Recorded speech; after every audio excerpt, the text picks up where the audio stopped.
In the vast, dark reaches of space, one code rules the cosmos: the pursuit of the ultimate trophy. But what happens when the hunt goes beyond the rules, forcing the apex predator to seek help to survive?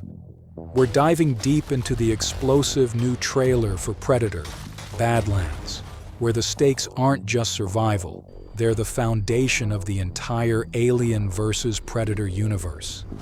The proving ground is the planet Kalisk, a nightmarish, untamed frontier notorious throughout the galaxy. It's universally considered the most lethal environment a Yautja can face, a terrifying evolutionary crucible designed to kill. Here, the challenge awaiting the young hunter is colossal: track and defeat a creature deemed truly indestructible. This is a monster that has crushed the honor and claimed the lives of countless hunters, representing the ultimate test of courage and skill. The pressure of this sacred ritual, the first hunt, forces our protagonist, the young predator Dek, into an unprecedented compromise. When he crashes into this brutal ecosystem, his isolation is broken by an unlikely figure, an android from Earth, named Thea. This alliance between a technologically advanced synthetic from Weyland-Yutani and an intergalactic hunter is an anomaly that suggests Kalisk is more than just a hunting reserve. It suggests this planet is the key to connecting the Predator mythology directly to the Alien Earth series.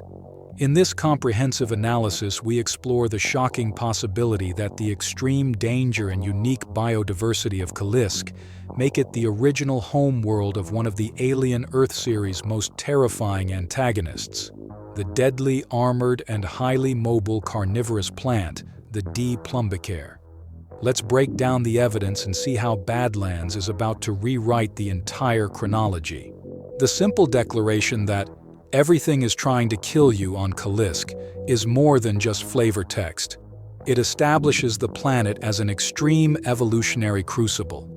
This environment forces life to develop lethal, highly specialized survival mechanisms.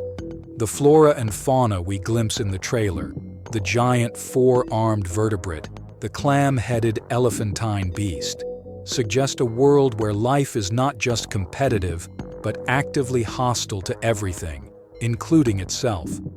This level of pervasive danger is precisely the kind of pressure that could forge a biological anomaly like the Dplumbicare. For a young Yautja, this is not just a hunt, it's a test against a planetary ecosystem designed for death. The extreme danger of Kalisk raises the stakes for the first hunt far beyond the familiar, and its indigenous species must be capable of surviving not only the elements but constant attacks from formidable megafauna. The trailer opens with a sequence that shatters Yautja tradition. The young hunter, Dek, crashes his hoverbike and, unmasked, displays raw, human-like emotions of frustration and annoyance, verging on despair. This moment is tremendously significant. The predators are typically depicted as stoic, warrior-caste beings whose honor is everything. To show such vulnerability, especially before a hunt, suggests Dek is either an outsider, emotionally less guarded than his peers, or perhaps an adolescent grappling with the immense pressure of the sacred first hunt. His emotional state is what makes him the underestimated predator and allows the narrative to facilitate his unprecedented alliance with the synthetic Thea. A traditional Yautja would likely see Thea as prey or, at best, a resource to be exploited, never a partner. Dek's vulnerability, however, suggests a capacity for adaptation and strategy that prioritizes survival over strict adherence to ritualistic honor, a theme that sets him apart and foreshadows his later conflict with another predator. He is willing to bend the rules of the hunt to secure his trophy, even if it means betraying his species' code. Dek's mission is simple: to hunt and eliminate a powerful, nearly indestructible monster to prove his worth. In one scene, an older predator displays a hologram of this quarry, a monster Dek must defeat without fail. But Dek doesn't know this planet has hosting uninvited visitors. the ever-spreading force of humanity, specifically in the form of Weyland-Yutani. The creature's great strength and destructive potential make it a primary target for both species. The predators seek a trophy to mark a rite of passage, while Weyland-Yutani, true to form, views the planet's apex predators as biological assets to be captured, weaponized, and monetized. This pursuit of destructive potential is the core of their typical corporate behavior across the entire Alien franchise. Their intervention transforms the first hunt into an intergalactic arms race. The Predator's most ancient custom is the sacred ritual known as the first hunt, the defining moment for every young Yautja.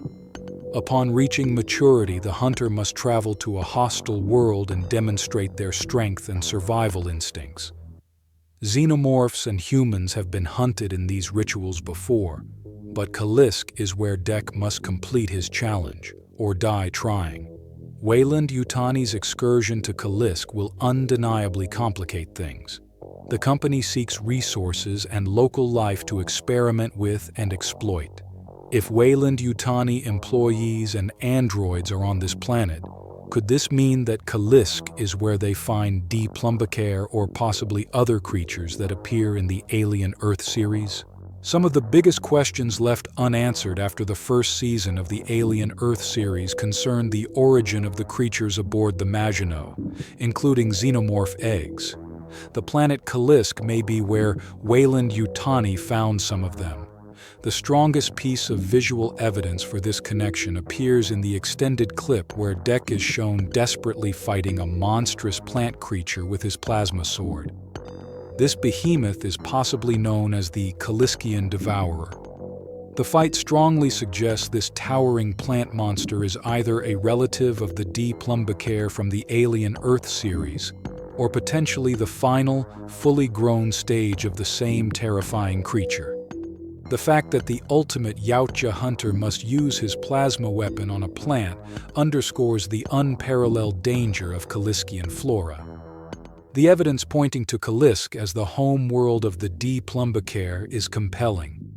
This creature is not merely a static, monstrous plant. It is a highly evolved, dynamic organism that epitomizes survival on a death world. Let's look closely at this creature. The Dplumbicare is a carnivorous and lethal plant. Its survival adaptations are perfect for a volatile planet like Kalisk. The stamen of the Dplumbicare not only senses prey but also acts as a gauge for atmospheric pressure and temperature. This detailed environmental monitoring capability suggests adaptation to a world with unpredictable or extreme climate shifts, giving it a crucial advantage in anticipating environmental hazards. It lures prey with a powerful mucilage before its large, bulbous leaves quickly engulf the victim. Death occurs in one of three brutal ways: asphyxiation, dissolution, or sheer exhaustion from the prey's futile struggle against the powerful grip. Enzymatic breakdown begins immediately after. Moreover, the Dplumbicare possesses incredible brute strength. Once closed, it cannot be forced open, even with many kilograms of pressure. This closing mechanism is a defense against predators and harsh conditions, allowing it to survive attacks from the dangerous megafauna of Kalisk. While classified as a plant, it can use its roots to move quickly and stealthily toward desired hunting grounds. This unexpected mobility turns a stationary threat into an active hunter, making it a worthy target for a Yautja. Furthermore, the observation that it has been seen eating nearby flora in dire situations points to a necessary dietary flexibility for surviving prolonged periods of scarce animal prey on an unstable planet. This blend of plant and fauna traits makes the Dplumbicare a unique, highly evolved organism perfectly suited for Kalisk's kill or be killed environment. If Kalisk is the homeworld of Dplumbicare, and given the planet's deadly biodiversity, as seen in the trailer, it's not a stretch to imagine Weyland-Yutani found possibly other creatures here too, including the xenomorph eggs. This would establish Kalisk not just as a hunting preserve for the predators, but as the ground zero for the next wave of bioweaponry, making it the perfect nexus for an AV-P crossover. The presence of Dplumbicare strongly suggests Kalisk is a source for Weyland-Yutani's biological catalog, but the narrative potential is unlocked when considering the Xenomorph. Could Predator? Badlands be the first canonical film to show how the alien species was acquired by the corporation?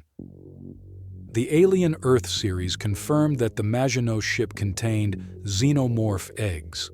For a species so rare and tightly controlled, finding them requires extreme luck, or, more likely, dedicated effort on a high-risk planet. Kalisk fits the profile perfectly for a few key reasons. The Yautja consider the Xenomorph the ultimate prey, the most honorable and dangerous species to hunt. They intentionally seed worlds with Xenomorph eggs for ritualistic hunts. Kalisk, being the deadliest hunting ground, would logically be a prime candidate for a Yautja clan to establish a controlled Xenomorph hive to ensure only the most worthy hunters, like Dek, face the ultimate test. The creature Dek is tasked with hunting is described as nearly indestructible.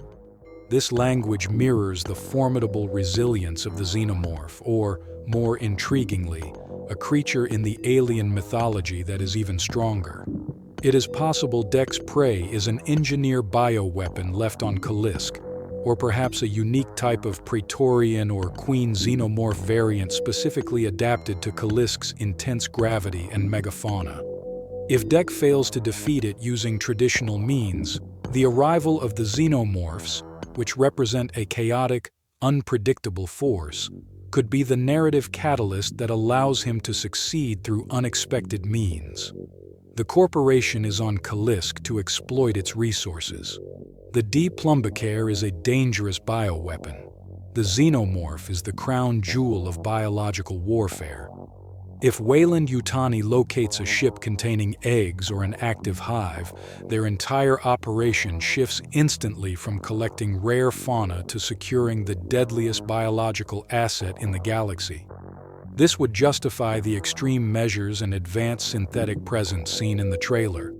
The ensuing chaos would involve Dek's hunt, the interfering rival predator, the human mercenaries, and the Xenomorphs fighting for dominance. If the Xenomorphs are present, Badlands becomes the pivotal moment where the timelines definitively merge, establishing Kalisk as the ground zero for the Xenomorph outbreak that leads to the events of the Alien Earth series. The trailer closes with Dek facing off against another, likely older and more traditional, predator.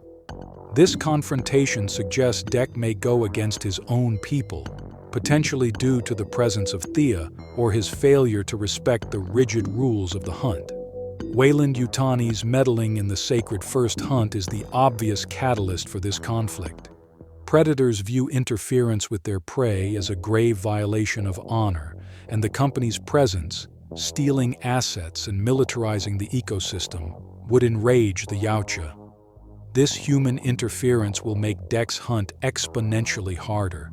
While Thea may provide crucial technological assistance, a predator must claim their trophy alone to satisfy the demands of the clan.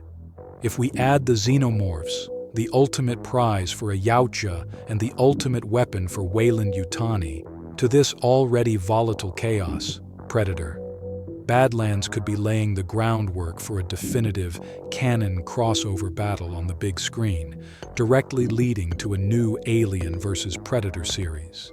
The film could serve as the origin story for the Maginot cargo, finally tying the three great sci-fi horror factions together. So, what do you think? Does the sheer lethality and ecological complexity of Kalisk make it the only plausible homeworld for the aggressive, armored, and stealthily moving Dplumbicare? Is the indestructible monster a Xenomorph variant? And will Dek be forced to choose between the honor of his people and his unexpected alliance?